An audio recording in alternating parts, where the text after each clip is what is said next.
Israel has long considered Iran to be its arch nemesis in the region. For almost 2 decades now, Israel has been repeatedly warning that Iran is just a few months away or even a few weeks away from obtaining a nuclear weapon capability, warnings that have never yet come to fruition.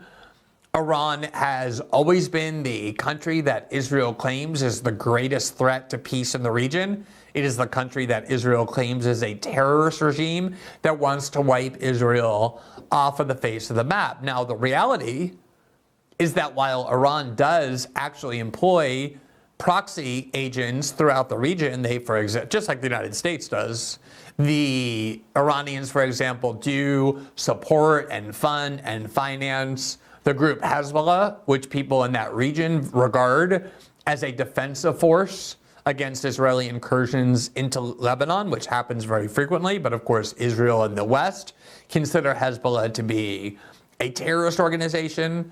There are other proxies that the Iranians use, including in Yemen and throughout Syria and Iraq. Nothing strengthened Iran more than the U.S. invasion of Iraq and occupation of that country. So it is true that Iran has tentacles in various aspects of that region, just like most countries who are powerful and large have influence in their own region.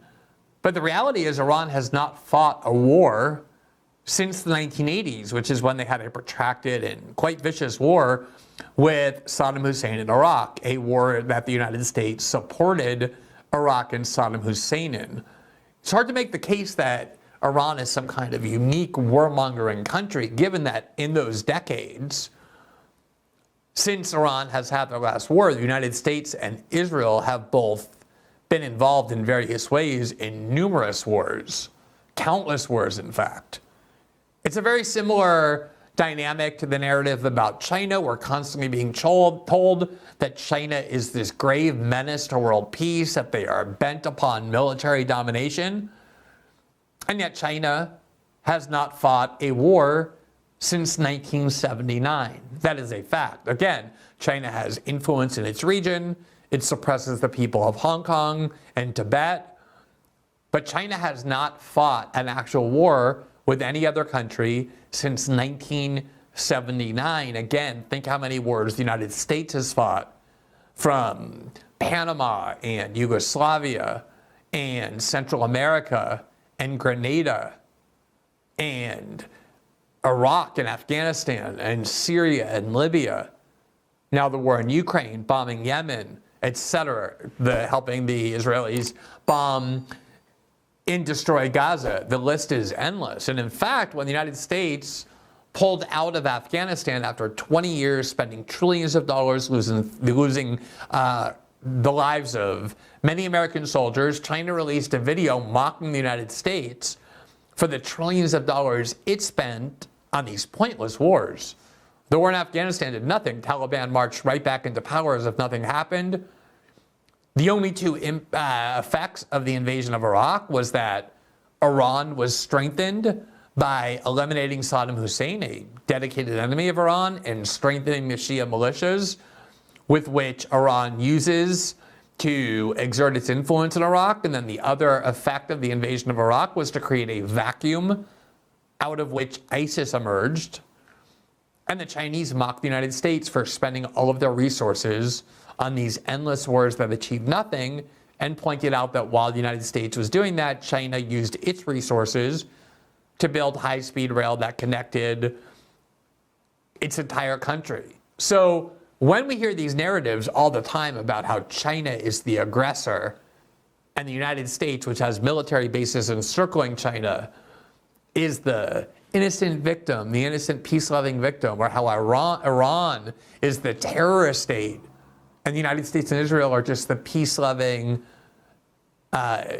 nations that just want the application of world legal systems and peace. I think it's very important to keep in mind how propagandized we are when it comes to that. Now, there were all kinds of reactions in the United States to watching Iran launch a variety of missiles and drones at Israel. Obviously, it was a new event to watch Iran not use proxies to attack Israel, but to actually attack Israel directly. And there were immediate calls from Republicans and others that the United States, not Israel, but the United States should now go to war with Iran, should bomb Iran. The reality, however, was that the reason Iran launched those missiles and drones against Israel, missiles and drones that caused no damage, let alone any death inside Israel, was because they were essentially forced into that retaliation on April 1st, which is when the Israelis bombed the Iranian consulate in Syria and killed several officials. Remember here from AP, Israeli strike on Iran's consulate in Syria killed 2 generals and 5 other officers. Iran says, quote, an Israeli attack that demolished Iran's consulate in Syria on Monday killed 2 Iranian generals and 5 officers. According to Iranian officials, the strike appeared to signify an escalation of Israel's targeting of military officials from Iran, which support militant groups fighting Israel in Gaza and along its border with Lebanon. Now, Israel has done its own damage over many years to Iran. They've launched all kinds of cyber attacks that have been very dangerous. Israel has assassinated scientists, nuclear scientists in Iran by claiming that they're working on Iran's nuclear program. And so it isn't as though these 2 countries haven't done anything to one another. They have. But bombing an embassy, something that is considered inviolable in diplomatic relations and that by treaty and convention is sacrosanct in international law, is something it's almost impossible to remember a country doing. I think the last time was when the United States, by accident, bombed the Chinese embassy in Belgrade when they were fighting Serbia.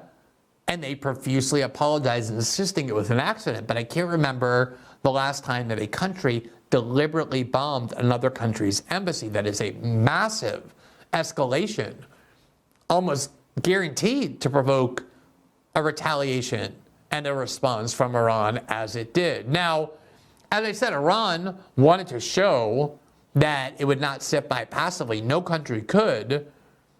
But the actual reality of what Iran did in responding to Israel was far more restrained and moderate than almost any other country's reaction would have been. Imagine what Israel and the United States would do if a foreign air force deliberately flew a fighter jet over an American embassy or an Israeli embassy in the world and shot missiles at it and destroyed it and killed top American or Israeli officials. I guarantee you they would do a lot more than what Iran just did. By all accounts, Iran's response, while intended to be dramatic and to look like it was a show of real force, was in fact engineered and calculated by Iran to cause as little damage as possible inside Israel in the hope of avoiding, rather than provoking, further escalation. Here's the New York Times from earlier today. A show of might in the skies over Israel. Quote, Iran's retaliation for Israel's killing of senior military leaders was a highly choreographed spectacle.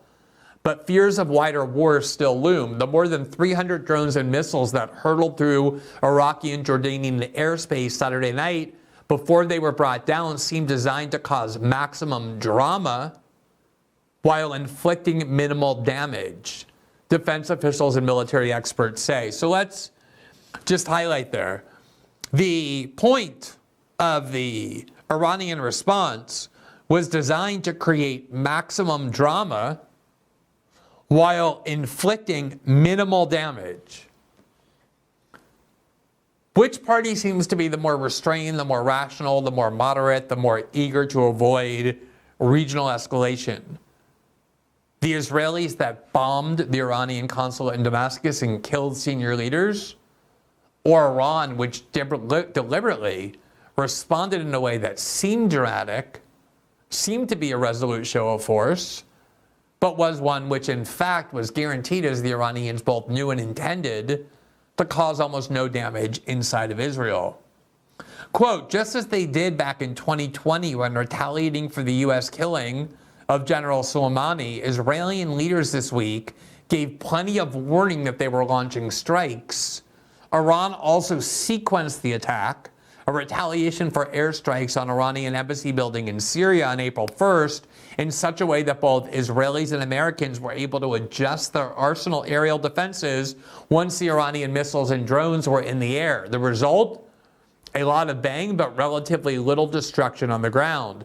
Few of Iran's drones and missiles found their intended targets, on an accuracy level that military experts and defense officials say probably was by design. Let's emphasize that part as well.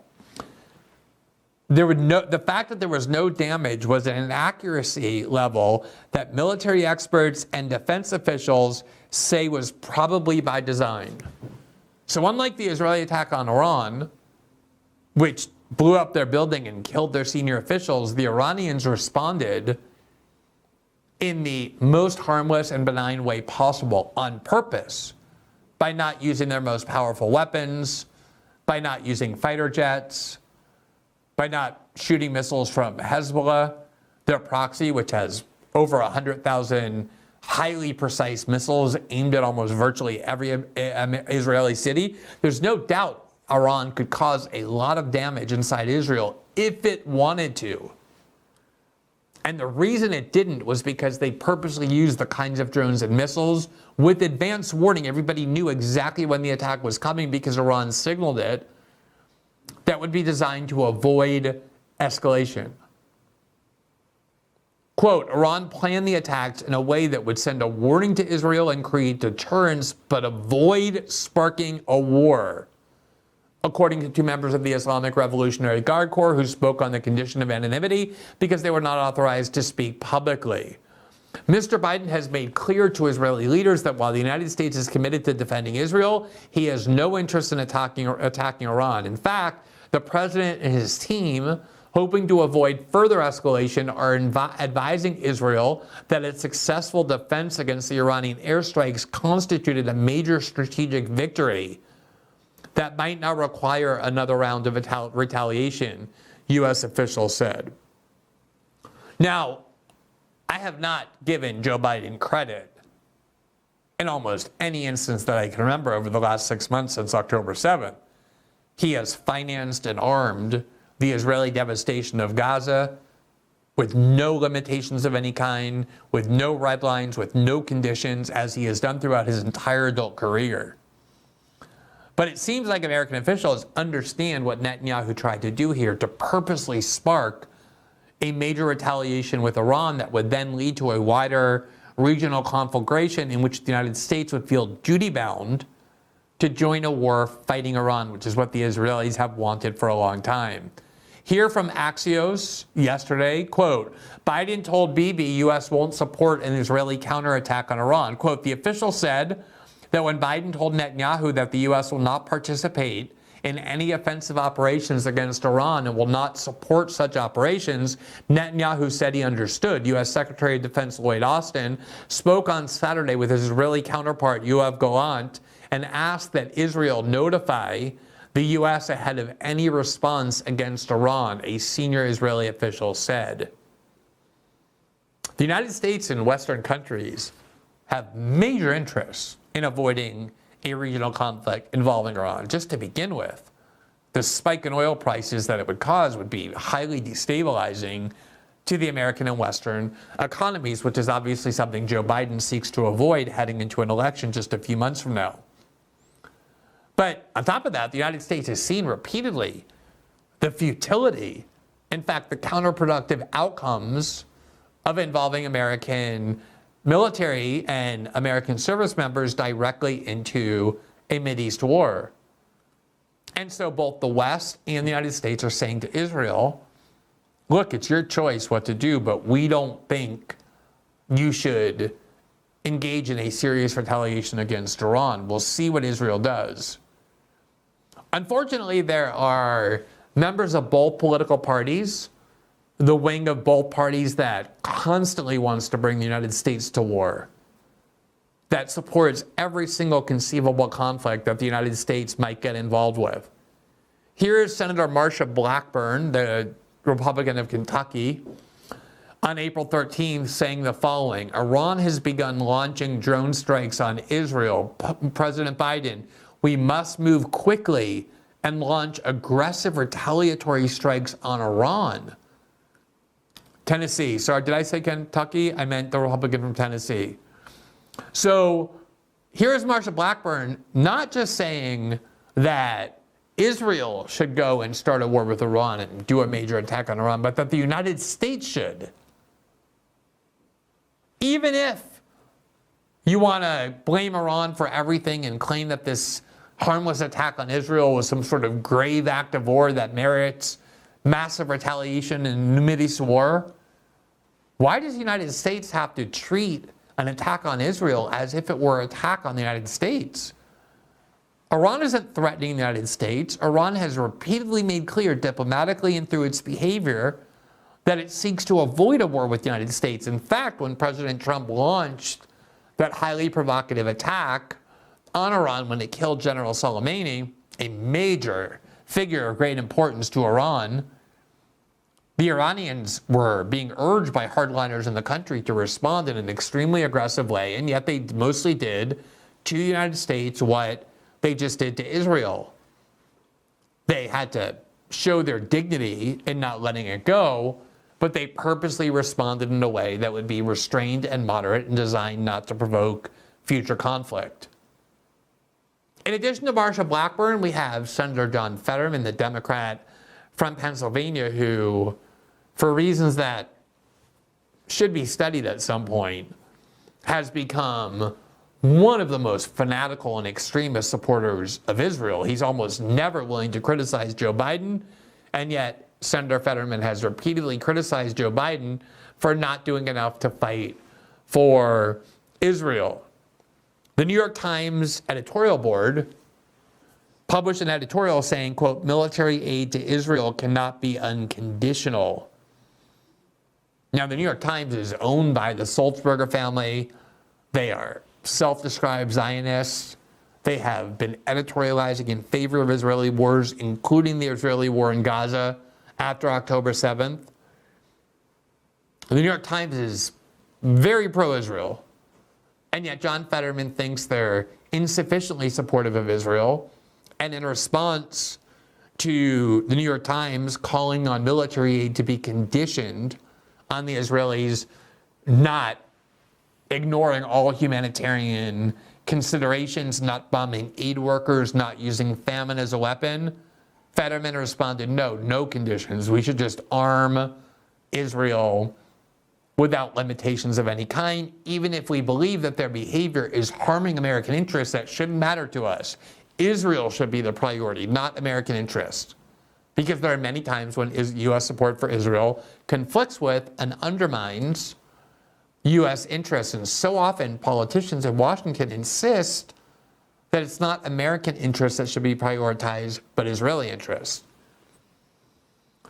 Earlier today, the foreign minister of the United Kingdom, the former prime minister, David Cameron, appeared on an interview where he was denouncing the Iranians for this grave escalation, and he was asked a question and gave an answer that I regard as highly revealing. This was actually yesterday. He was on Sky News, and here is what Foreign Minister Cameron had to say. 101 ballistic missiles, 36 cruise missiles, 185 drones. That is a degree of difference. Yeah. And I think a reckless and dangerous thing for Iran to have done. And I think the whole world can see all these countries that have somehow wondered, well, what is the true nature of Iran? It's there in black and white. What would Britain do if a hostile nation flattened one of our consulates? Well, we would take the very strong action. And Iran would say that. I mean, isn't that amazing? It was a 28-second clip to watch David Cameron contradict himself almost in an unself-aware manner. He began by saying basically Iran has no right to respond to the destruction of its embassy and the deliberate killing of its senior officials in Syria by the Israelis. And then the reporter asked him, what would the United Kingdom do if somebody did to a British embassy what the Israelis just did to an Iranian embassy? And David Cameron said, obviously, we would respond with great force. We would respond very aggressively. Maybe just play that again. I think it's really worth hearing. 101 ballistic missiles, 36 cruise missiles, 185 drones. That is a degree of difference. Yeah. And I think a reckless and dangerous thing for Iran to have done. And I think the whole world can see all these countries that have somehow wondered, well, you know, what is the true nature of Iran? It's there in black and white. What would Britain do if a hostile nation flattened one of our consulates? Well, we would take the very strong action. And Iran would say that. Is it possible? This is what I always wonder about in these kind of exchanges, whenever the United States or Britain or other Western countries so flagrantly, often within 2 minutes, makes clear that they believe certain standards and rules apply to other countries, but not to the United States and Great Britain, like the right to respond aggressively when your embassy is flattened. I genuinely always wonder whether there's any self-consciousness about the fact that they are clearly engaging in a form of self-contradiction that is so incredibly obvious, or whether they're so inculcated in this kind of propaganda that it's just so instinctive to them to say these things that they have no idea what it is that they're saying. One of the most telling examples I've ever seen about this was on February 27, 2022 on Fox News, so just a few days after Russia invaded Ukraine. The Fox News host Harris Faulkner hosted an interview with the former National Security Advisor and Secretary of State for the Bush-Cheney administration, Condoleezza Rice. And she was not only occupying those positions, but Condoleezza Rice was one of the most aggressive advocates for the invasion of Iraq, which at the time nobody argued was a country, Iraq, that was threatening the United States. The idea was, well, at some point in the future, they may be able to pose a threat to the United States, and therefore we're taking preemptive action to impede that, something that was unrecognizable in international law, the idea of preemptive or preventative invasion of a sovereign country that isn't threatening you at the time, but in some speculative sense might. She went around the country, Condoleezza Rice did, saying, look, people are asking for proof that Iraq has weapons of mass destruction. The problem is we can't wait for that proof to materialize in the form of a mushroom cloud over the United States, meaning that Iraq was going to hand nuclear weapons that it did not have to terrorist groups who would then nuke the United States. She was a leading defender of the invasion of Iraq, and to this day believes that the United States had the right to invade that sovereign country. So here is this conversation 3 days after Russia did not pack up its military and go attack a country on the other side of the world that wasn't threatening it. They attacked the bordering country based on the perception that what the United States was doing in Ukraine, the promises to expand NATO up to the Russian border, was a threat to the Russians. And here's what Harris Faulkner and Condoleezza Rice had to say about that Russian invasion. Well, and I have argued that when you invade a sovereign nation, that is a war crime. I mean, I think we're at just a real basic point there. Well, I'd agree. It is certainly against every principle of international law and international order, and that's why throwing the book at them now in terms of economic sanctions and punishments is also a part of it. And I think the world is there. Certainly NATO is there. He's managed to unite NATO in ways that I didn't think I would ever see again after the end of the Cold War. Really? Yeah.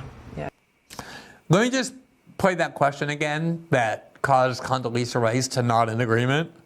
I have argued that when you invade a sovereign nation, that is a war crime. I mean, I think we're at just a real basic point there. Well, so she's saying to Condoleezza Rice, just as a general principle, in fact, Harris Faulkner is saying it's so obvious, like self-evident, that if you invade a sovereign country, by definition, you're a war criminal, you're committing a war crime. And she's saying this to Condoleezza Rice. And I think neither of them have any conscious sense that the behavior they're condemning is behavior in which Condoleezza Rice was centrally involved. And you can always question, is this just a cynical and Machiavellian attempt to use propaganda while understanding fully what they're doing? I don't think it is that. I think people like Condoleezza Rice and Harris Faulkner, who are so drowning in American propaganda for so long, are incapable of seeing anything outside of it. And so they really do believe that when Russia invades Ukraine, that makes the officials responsible war criminals, and they're incapable of applying that rationale to what they did in Iraq. The human brain should not be capable of that kind of self-negation, and yet you see it all the time. American officials go around condemning Russia for having relationships with repressive regimes when the closest American allies are some of the most savage, brutal dictatorships in the world, like Saudi Arabia and Egypt. And there's just no sense of that contradiction at all. Because the United States and top foreign policymakers really do believe that the standards they impose on other countries don't apply to themselves. And the problem with that is that the rest of the world increasingly is becoming very resentful of that, and increasingly, because of the role of multipolarity and the rise of an alternative alliance led by China and BRICS, these countries have the opportunity now to express that resentment, and increasingly are moving toward China, which expertly exploits this kind of resentment. But it's just amazing to watch in such explicit form, and the idea that Iran somehow did something evil and outside of the bounds of decency in responding to the bombing of their embassy, when every single country on the planet, certainly the United States and the UK, would have not just responded, but far more aggressively and violently and destructively than what the Iranians did, is so illustrative of how countries, even ones that don't like to think of themselves this way, are propagandized to the point where people inside of that system can't even critically evaluate it any longer.